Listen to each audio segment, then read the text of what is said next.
అను అనే ఒక అమ్మాయి, Anu spends 90% of her income. Income అంటే సంపాదించుకున్న డబ్బు, right? Income is equal to, నేను 100 రూపాయలు సంపాదించుకుంటే 80 రూపాయలు ఖర్చు అవుతే 20 ఆదా చేసుకున్నట్టు. 100 రూపాయలు నేను సంపాదించుకొని 80 గనక నేను ఖర్చు పెడితే 20 సేవింగ్ చేసినట్టు. ఖర్చు గనక ఎక్కువైందనుకోండి, రైట్, ఆదాయం తక్కువ అవుతుంది.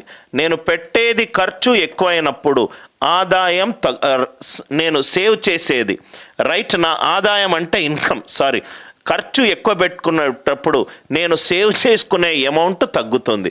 Expenditure is inversely proportional to X savings.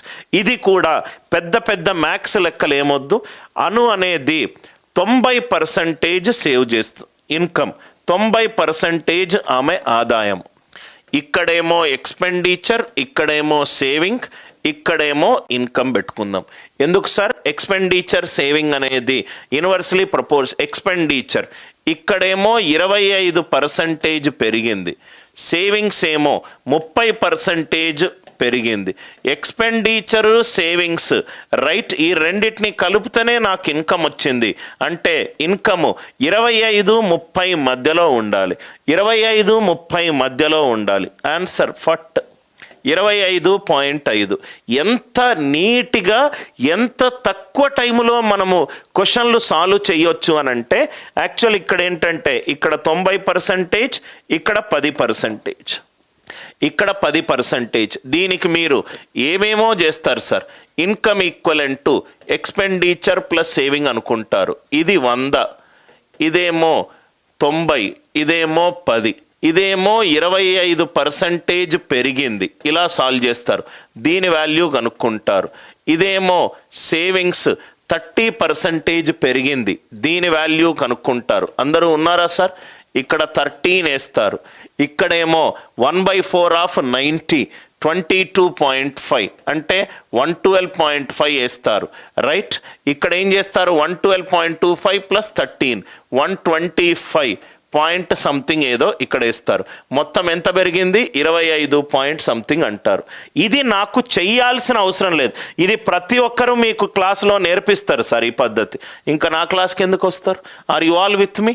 I hope the idea it is clear. Generic method చెప్తాను, దాని తర్వాత క్వశ్చన్ కరెక్ట్గా అర్థం చేసుకుంటే నిమిషంలో మీరు ముందు క్వశ్చన్ సాల్వ్ చేస్తే, ఇక్కడ కరెక్ట్ నా మెథడ్ అర్థం చేసుకుంటే అట్లీస్ట్ 30 సెకండ్లు ఎగిరిపోతాయి.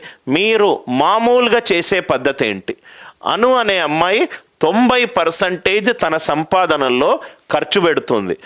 సంపాదించింది 100 అనుకోండి, ఖర్చు పెట్టింది 90, అంటే తన దగ్గర సేవ్ చేసుకుంది 10. టెక్స్ట్ బుక్ పద్ధతి, రైట్?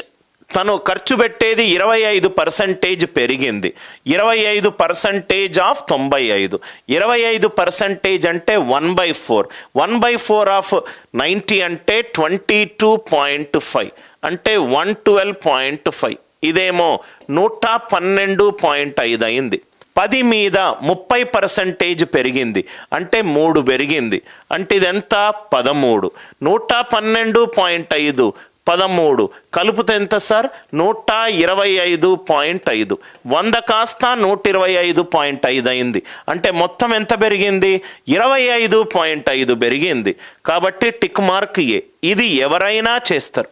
ఇది ఈ మెథడ్ ఎవరిని అడిగినా ఇదే మెథడ్ అంటారు, రైట్? సింపుల్గా సింగిల్ స్టెప్ ఆన్సర్. ఎక్స్పెండిచర్ని సేవింగ్ని కలుపుతూనే నాకు ఇన్కమ్ వస్తుంది. ఎక్స్పెండిచర్ని సేవింగ్ని కలుపుతూనే నాకు ఎక్స్పెండిచర్ ఎంత పెరిగితే సేవింగ్ అంత తగ్గితే ఇన్కంలో అంత చేంజ్ వస్తుంది. అంతే కదా సార్? ఎక్స్పెండిచర్ పెరిగి ఖర్చు పెరిగి ఆదాయం పెరిగిందనుకోండి, తక్కువ వస్తుంది. ఇన్కమ్ యొక్క చేంజ్ అనేది ఎక్స్పెండిచరు సేవింగ్ చేంజ్ మీద ఆధారపడి ఉంది. Are you all with me? Expenditure ఇంత పెరిగింది, సేవింగ్స్ ఇంత పెరిగింది, అంటే వచ్చే ఆన్సర్ యాక్చువల్ పద్ధతి ఏంటి సార్? అలిగేషన్ ప్రకారము ఇది 25%, ఇది 30%, ఇది ఎక్స్, ఇది 9, ఇది 1. మీరు ఇలా సాల్వ్ చేస్తారు.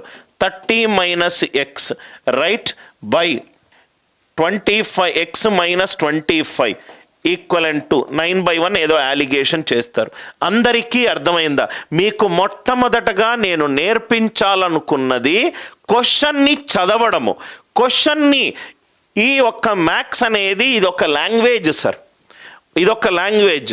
అంటే ఇప్పుడు మీకు భగవద్గీత ఇచ్చిందనుకోండి, మీకేం అర్థం కాదు, కానీ దాంట్లో ఉన్న ప్రతి చాప్టర్లో ప్రతి మాటలో ఉన్న గొప్ప వేదాంతాన్ని మీకు చెప్పేటోడు దొరికిందనుకోండి, దానికి మించిన ప్రఫౌండ్ విజ్డమ్ లేదు.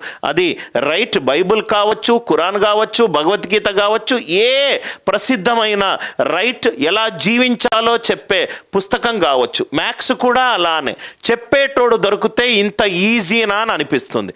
అందరికీ అర్థమైంది కదా సార్? అందరికీ అర్థమైంది కదా? నేను సపోజ్గా 2 ఆప్షన్లు కనుక 25, 30 కనుక ఉంటే అలిగేషన్ యూజ్ చేయండి. ఓకే, ఒక స్టూడెంట్ నన్ను ఏమడిగాడంటే, సార్ 27.5 ఉంటే ఏం చెయ్యాలి? 27.5 ఉంటే ఏం చెయ్యాలి? అదే కదా సార్ నీ డౌట్. మీకే ఆ డౌట్ వస్తే 17 సంవత్సరాల నుంచి చెప్తున్నాను, నాకు ఆ డౌట్ రాదా?